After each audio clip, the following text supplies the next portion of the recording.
भारत की एक IT related company Infosys ने यह गाइडलाइन लॉन्च की है कि अब उनके कर्मचारी जो है, उनके जो ऑफिसर्स जो है, वो मून लाइटिंग नहीं कर सकेंगे। इसके साथ साथ एक और आईटी रिलेटेड कंपनी है आईबीएम इंडिया। आईबीएम इंडिया ने भी अपने जो उसके साथ जुड़ने वाले जो कर्मचारी है उनको बता दिया है और उनके कॉन्ट्रैक्ट में ही ऐसा लिख दिया है कि हमारे जो कर्मचारी है वह मून लाइटिंग नहीं कर पाएंगे।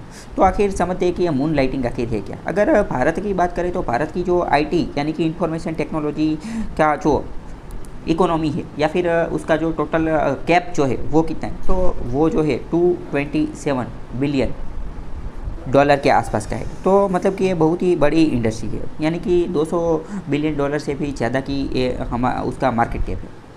तो अभी समझते हैं कि मून लाइटिंग का मतलब क्या है। तो मून लाइटिंग यह एक इस तरीके से चीज़ है, मान लो कि कोई एक इंसान जो है वो कोई एक कंपनी में काम करता है और उस कंपनी में काम ख़त्म होने के बाद, मान लो कि इन्फोसिस में काम करे, इन्फोसिस में उसका काम है सुबह 9 से लेकर 3 बजे तक का।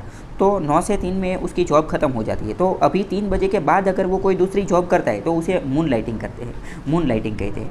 मतलब कि एक जॉब ख़त्म करने के तुरंत बाद दूसरी जॉब करना। अभी आईटी रिलेटेड जो वर्क होता है तो उसमें मून लाइटिंग का स्कोप है वो बहुत ही ज़्यादा बढ़ गया है। क्योंकि आईटी रिलेटेड क्या होता है कि ज़्यादातर तो कंप्यूटर से डिजिटली जो है वो काम करना रहता है।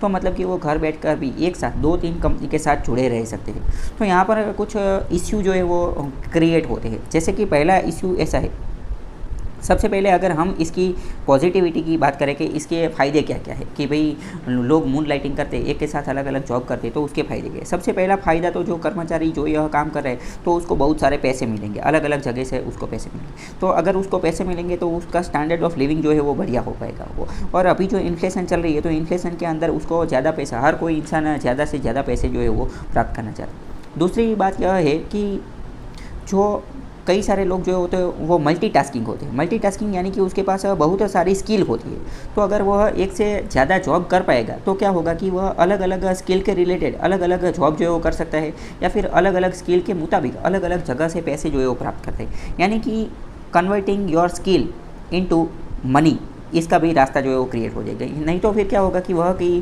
कोई एक ही जॉब जो है उसके अंदर जो है वो फिक्स हो जाएगा और फिर वो आगे नहीं बढ़ पाएगा।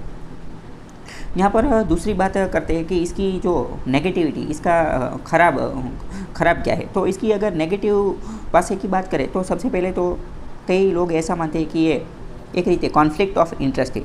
यूपीएससी के अंदर एथिक्स के अंदर एक टॉपिक आता है conflict of interest. Conflict of interest की समस्या खड़ी होती है। क्योंकि मान लो कि कोई इंसान, मान लो कि इन्फोसिस में जॉब करता है, इन्फोसिस में काम करता है, और अगर उसी के साथ साथ अगर वह कोई दूसरी भी आईटी रिलेटेड कंपनी के साथ काम करता है तो शायद ऐसा हो सकता है कि इन्फोसिस के कुछ सीक्रेट जो है वो किसी और आईटी कंपनी को शेयर कर दे, या फिर उसको शेयर करके मतलब कि कॉन्फ्लिक्ट ऑफ इंटरेस्ट किसी एक कंपनी में काम करने की वजह से उसके पास जो खुफिया सेंसिटिव क्रिटिकल इन्फॉर्मेशन है उसका उपयोग, या फिर उस कंपनी के जो भविष्य के फ्यूचर के जो प्लान्स है वह दूसरी कंपनी को बता दे, ऐसा हो सकता है। तो मतलब कि यह तो बहुत ही गलत बात हो गई, एक रीते डिसीसिव, छेतरने की, ये कुछ धोखा देने की बात भी हो सकती है। दूसरी बात यहाँ पर यह बोलते हैं कि भाई आईटी वाले जो होते हैं आईटी कंपनी में ऐसा बोलते हैं कि एक वीक के अंदर उनको 4 दिन ही काम करने को दिया जाता है, बाकी के 3 दिन छुट्टी दी जाती है। बाकी के 3 दिन इनको छुट्टी इसीलिए दी जाती है क्योंकि आईटी का जो काम होता है वह ज़्यादातर टीडीएस होता है। टीडीएस यानी कि बहुत ही जो बोरिंग होता है, क्योंकि उनको कोडिंग और वो सब करना होता है तो बहुत ही बोरिंग होता है। तो बाकी का जो मतलब कि उनको जो हॉलीडे छुट्टी दी जाती है तब वह आराम कर सके और अपने दिमाग को शांत रख सके और ज़्यादा क्रिएटिव तरीके से, ज़्यादा प्रोडक्टिव तरीके से, ज़्यादा इफ़िशियंटली और ज़्यादा इफ़ेक्टिवली जो है वो काम कर सके, इसीलिए उनको छुट्टी दी जाती है। लेकिन अभी इसके बावजूद मान लो कि जो कर्मचारी है वो छुट्टी का उपयोग अपने दिमाग को आराम देने के लिए नहीं करके दूसरी कंपनी को ज्वाइन कर लेता है, तो यह बहुत ही गलत बात होगी। दूसरी बात यहाँ पर ये सब समझते हैं। तो अभी कुछ लोग तो यह भी बोल रहे हैं कि इन्फोसिस बोल रहे हैं कि इन्फोसिस ने ये मून लाइटिंग के बारे में मना कर दिया। लेकिन अगर अच्छी तरीके से देखा जाए तो यह जो इन्फोसिस कंपनी है, इन्फोसिस कंपनी वह खुद मून लाइट की ब्रेन चाइल्ड है। क्योंकि जो इन्फोसिस के स्थापक है, उनके जो स्थापक थे वह खुद पहले दूसरी कंपनी में जॉब किया करते थे और उनमें से वो जो जॉब का टाइम था वो उस टाइम में से साइड टाइम निकल कर या फिर उनमें से थोड़ा टाइम निकल कर इन्होंने इन्फोसिस की जो है वो स्थापना की थी। अगर हम भारत की एक सबसे बड़ी ई कॉमर्स साइट की बात करें फ्लिपकार्ट, तो फ्लिपकार्ट की स्थापना जो है वो भी एक तरीके से मून लाइटिंग की तरीके से हुई है। क्यों? क्योंकि उनके जो स्थापक है सचिन बंसल और बिन्नी बंसल, ये लोग भी जो है एक आईटी कंपनी में काम किया करते थे 2007 के अंदर, और उनमें से पूरे दिन के अंदर थोड़ा थोड़ा टाइम निकल कर एक इन्होंने जो है छोटी सी कंपनी शुरू की, एक लाइब्रेरी टाइप की या फिर पुस्तक बेचने की, बुक्स सेल करने की जो है वो शुरुआत की ऑनलाइन। फिर धीरे धीरे वही कंपनी जो है वो क्या बन गई, वही कंपनी जो है वो क्या फ्लिपकार्ट बन गई। तो मतलब कि अभी हम ऐसा नहीं बोल सकते कि मून लाइट जो है वो कम्प्लीटली बैन कर देना चाहिए, यानी कि एक कर्मचारी जो है वो दूसरी कंपनी में काम नहीं कर सकता, क्योंकि अभी ऐसा करेंगे तो फिर तो क्या होगा कि ऐसा जो स्टार्टअप, ऐसी जो ब्रेन चाइल्ड हमें जो मिल रही है, अभी मान लो कि इन्फोसिस भारत की सबसे अच्छी कंपनी है फ्लिपकार्ट, तो अगर मून लाइट पहले से ही बंद कर देते तो अब तो हमें ऐसी कोई चीज़ जो है वो मिलती ही नहीं।